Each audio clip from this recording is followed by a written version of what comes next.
everyone, it's Grandpa Hickory. How are you doing? I will see you in the morning.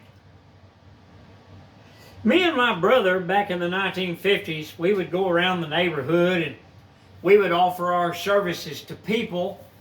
We were poor, and we would clean their garages or clean their yards or whatever.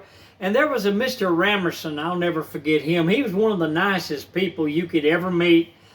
He was from Scotland, and we are British, and Scotland our heritage, so we really like Mr. Ramerson. But we were talking with him, and he said, "Hey, would you boys do me a favor?" We said, "Yes, sir."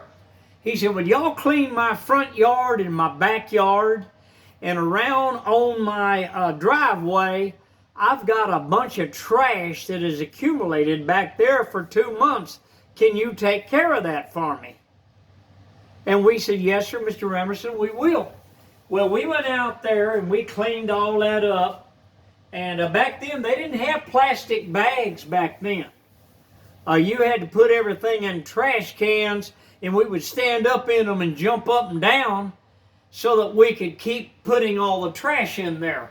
Well, we got all the trash out of the driveway, and we went back in the backyard and we cleaned the backyard up. And then we came back around, and Mr. Ramerson, "Hey boys, come up here." And we went up there. He gave us $1 a piece. Now friends, back in 1957, that was a lot of money. A whole $1 a piece. And he said, "Listen, I'll see you in the morning. Y'all can come back and finish up tomorrow.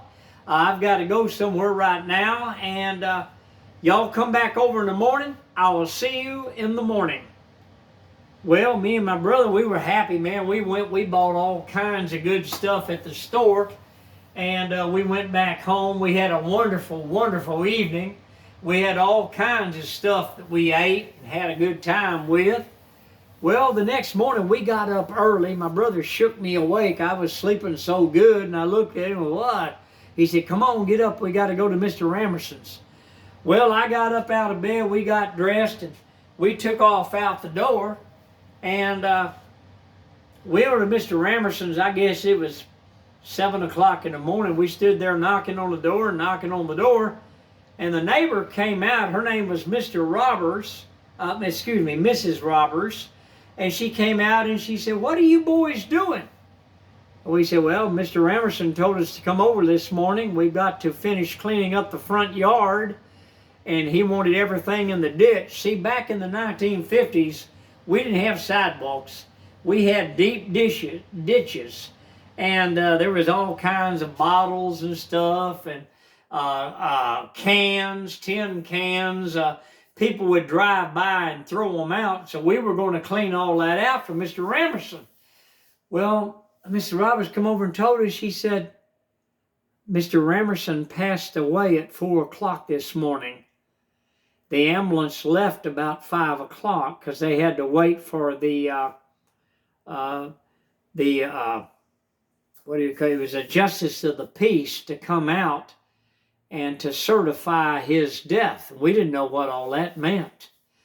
And it was something to have with a coroner, whatever, back then we didn't know what a coroner was. But when somebody dies, they have to send out a coroner to pronounce them dead, and then they enter it in county records, and a death certificate is issued.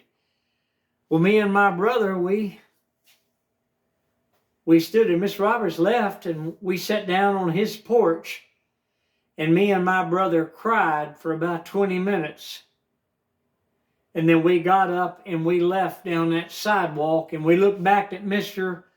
Ramerson's house, and we turned around and left.